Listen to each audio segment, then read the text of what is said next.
वंदे लोकतिलकं सातत वार्ता विभूषणं अमर कृतिस्वारणं प्रबुद्धं लोकजीवनं प्रणय प्रमत जागदीपनं वंदे जीवन जीवनं सत्पुरुषोत्तम। जय गुरु। प्रथमे आपण मानक समस्त को आमर यही अमृतवाणी चैनल को अनेक अनेक स्वागत जनाऊँ। सबुदिन परी आज मध्य श्री श्री ठाकुर को नहीं आलोचनाटी रखी। आज आलोचनार विषय रखी एक एक मिशिले केते। सुंदर आलोचनाटी भिडियोटी को स्किप न करी शेष पर्यंत शुणिले सबकिछि बुझिपारिबे। भागवतरे कुहा जायछि, प्रथमे एक ब्रह्म थिला, द्वितीय प्रकृति होइला, प्रकृति तहि पुत्रजात, जाहाकु बोली ज्ञान तत्व, तार समीपे जीवजात, से जीव कर्मर आयत, से ब्रह्म ठाई एकस्वरे, मायारे नाना शक्ति धरे। तुलसी दुई पत्ररु बासे। बड़ लोकमानंकर पिला बेलर जीवनी पढ़िले आमे एई कथारे भूरी भूरी प्रमाण पाऊ। जणे जणे महापुरुषंक पिला बेले एपरि किछि घटना घटी थाए जहा समस्तंकु आश्चर्य करिदिए। जेउ ज्ञान वयस्क ज्ञानी गुणी लोकंक भितरे देखा जाय न थाए, ताहा तांको कौल मस्तिष्क रे फुटी उठी जगत को चमकाई दिए। सेही परे जणे गणित पंडित थिले श्रीनिवास रामानुजन। से चेन्नई निकटवर्ती इरोड नामक ग्राम रे जन्म ग्रहण करथिले। द्वितीय श्रेणी रे पढ़ुथिला बेले विद्यालयर गणित शिक्षक दिने पिलामानंकु गणित पढ़ाउथिले। शिक्षक कहिले तांको पाखरे 5टी कदली अछि। जदि 5 जण छात्रंक मध्यरे समान भावे से कदली को बांटी देबे, तेबे जणे छात्र केतोटी कदली पाइबे? जणे पिला ठिया होई कहिला, गोटिए कदली पाइबो। पुणी शिक्षक पचारिले, तांको पाखरे 1000टी कदली अछि। 1000 छात्रंक मध्यरे से कदली समान भावे बांटी देले जणे छात्र केतोटी पाइबो? उपस्थित छात्र माने निज निजर उत्तर देले। एतिकी बेले जणे छात्र किछि कहिवा पई अनुमति मागिला। शिक्षक अनुमति देबारु ठिया होई कहिला, सार जदि कौनसी कदली बंटा न जाए तेबे मध्य प्रत्येक पिला गोटिए लेखाएं कदली पाइबे कि? पिला को बोका भावी श्रेणी रे सबु पिला पाटी करी हसी उठिले, किंतु शिक्षक समस्त को चुप रहिबा को कहिले।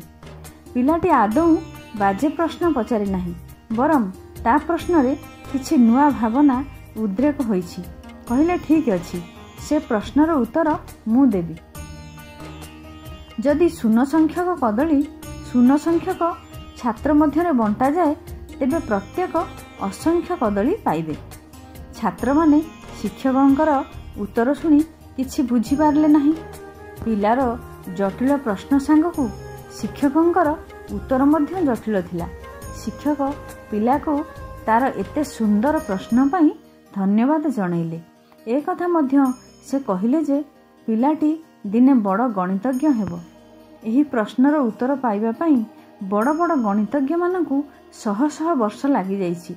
केतेक गणितज्ञ कहंती, शून्य को शून्य रे भाग कले भागफल 1 हेबो। शेषरे भास्कर प्रमाण करी कहिले जे शून्य को शून्य रे भाग कले भागफल असंख्य हेबो। सेदिन श्रेणी रे प्रश्न करथिबा बालकटी थिले श्रीनिवास रामानुजन। से गणित शास्त्र रे प्रसिद्ध लाभ करिसेन। सेही परी श्री श्री ठाकुर अनुकूल चंद्रंक छात्र जीवन रे गोटिए घटना घटिथिला, किंतु तांकर नुआ भावना को शिक्षक गुरुत्व देई नथिले। ओलोटा तांको बोका भाबी खूब माड़ देइथिले। सेही दिन ठारू श्री श्री ठाकुर अनुकूल आउ किछि प्रश्न करिवार साहस करनथिले। दिने अंक शिक्षक श्रेणी रे पिलामानंकु अंक पढ़ाउथिले। मिशाण शिखाइबाकु जाई कहिले, 1 रे 1 मिशिले 2 हुए।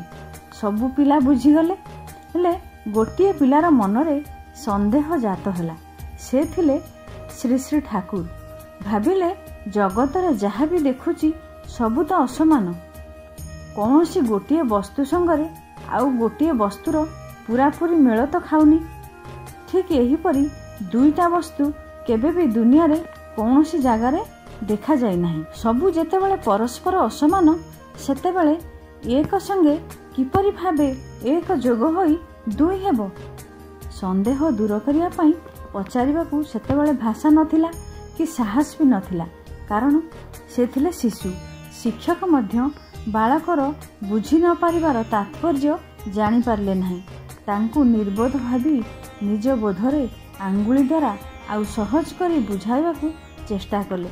ତଥାପି ବାଳକ ଶ୍ରୀ ଶ୍ରୀ ଠାକୁରଙ୍କୁ ଅଙ୍କଟା ଅଡ଼ୁଆ ବୋଧ ହେଉଛି। ସେ ନିଶ୍ଚିନ୍ତ ଯେ ଏକରେ ଏକ ମିଶିଲେ ଏକ ହିଁ ରହିବ, କିନ୍ତୁ ଏକରେ ଏକ ମିଶି ଦୁଇ ହୋଇ ପାରିବ ନାହିଁ। ଶିକ୍ଷକ ଜାଣିଲେ ପିଲାଟା ଅତି ମୂର୍ଖ, ତାକୁ ବୁଝେଇ ହେବ ନାହିଁ। ତେଣୁ ଖୁବ୍ ମାଡ଼ ଦେଲେ। ଜୋର ମାଡ଼ ଖାଇ ଶ୍ରୀ ଶ୍ରୀ ଠାକୁର ଚେତା ହରାଇ ତଳେ ପଡ଼ିଗଲେ। ଶିକ୍ଷକ ଡରିଯାଇ ସେଦିନ ସ୍କୁଲରେ ଅଧା ଛୁଟି କରିଦେଲେ। ସାଙ୍ଗ ପିଲାମାନେ ମୁହଁରେ ପାଣି ଛାଟି ସାଷ୍ଟାଙ୍ଗ କରି ଘରକୁ ନେଇଗଲେ। ବଡ଼ ହେଲା ପରେ ଦିନେ ପିଲାଦିନର ସେଇ ଘଟଣାଟି ମନେ ପକାଇ ଶ୍ରୀ ଶ୍ରୀ ଠାକୁର କହିଲେ, ସେଦିନ ମୋର ଶିକ୍ଷକ ଭାବିଲେ ମୁଁ ସବୁ ଜାଣିବି, ନ ଜାଣିବାର ବାହାନା କରୁଥିଲି, କିନ୍ତୁ ମୁଁ ଯେ ବୁଝିପାରୁନଥିଲି ଏ କଥା ସେ ଆଦୌ ବିଶ୍ୱାସ କଲେ ନାହିଁ। ତେଣୁ ମୋତେ ଅକାରଣରେ ଅନେକ ମାଡ଼ ଖାଇବାକୁ ହେଲା। ସେହି ଦିନଠାରୁ ସ୍କୁଲ ମୋ ପାଇଁ ଏକ ଭୟର ସ୍ଥାନ ହୋଇ ରହିଗଲା। ଶ୍ରୀ ଶ୍ରୀ ଠାକୁରଙ୍କ କଥାର ରହସ୍ୟ ବୁଝିଲା ଭଳି ଯୋଗ୍ୟତା ଶିକ୍ଷକଙ୍କର ନଥିଲା। ନିଜର ଅଜ୍ଞାନତାକୁ ଘୋଡ଼ାଇ ରଖି ସେ ମାଡ଼ ଦ୍ୱାରା ବାଳକକୁ ନିର୍ବୋଧ ବୋଲି ପ୍ରମାଣ କରି ଦେଇଥିଲେ। କିନ୍ତୁ ବାଳକର ଦିବ୍ୟ ଦୃଷ୍ଟିରେ ଏକର ଗୂଢ଼ ରହସ୍ୟ, ଅର୍ଥାତ୍ ଏକ ବହୁ ହୋଇ ପୁନର୍ବାର ସେହି ଏକରେ ପରିଣତ ହେବାର ସୂତ୍ର ଧରା ପଡ଼ିଥିଲା। ଏ କଥା ସ୍ୱୀକାର କରିବାକୁ ହୁଏ। ଶ୍ରୀ ଶ୍ରୀ ଠାକୁର ବାଣୀରେ କହିଛନ୍ତି, ମାଡ଼ ଦେଇ ଶାସନ କରି ଯାଅ ନା ପିଲାକୁ ଶିଖେଇବାକୁ, କୁବୁଦ୍ଧିଟା ଠେସା ମାରି ଛୁଟିବ ସର୍ବନାଶ ଆଡ଼କୁ। ଆଜିର ଆଲୋଚନାଟିକୁ ଏଇଠି ରଖୁଛି। ଆପଣ ଯଦି ଚ୍ୟାନେଲଟିକୁ ଏପର୍ଯ୍ୟନ୍ତ ସବସ୍କ୍ରାଇବ୍ କରିନାହାନ୍ତି, ତେବେ ଚ୍ୟାନେଲଟିକୁ ସବସ୍କ୍ରାଇବ୍ କରିବା ପାଇଁ ବିନମ୍ର ଅନୁରୋଧ। ଶେଷରେ ସମସ୍ତଙ୍କର ପଞ୍ଚମହାବିଧ ଜୀବନର ମଙ୍ଗଳ ପାଇଁ ଦୟାଳଙ୍କ ନିକଟରେ ପ୍ରାର୍ଥନା ଜଣାଇ ରହୁଛି। ଜୟ ଗୁରୁ।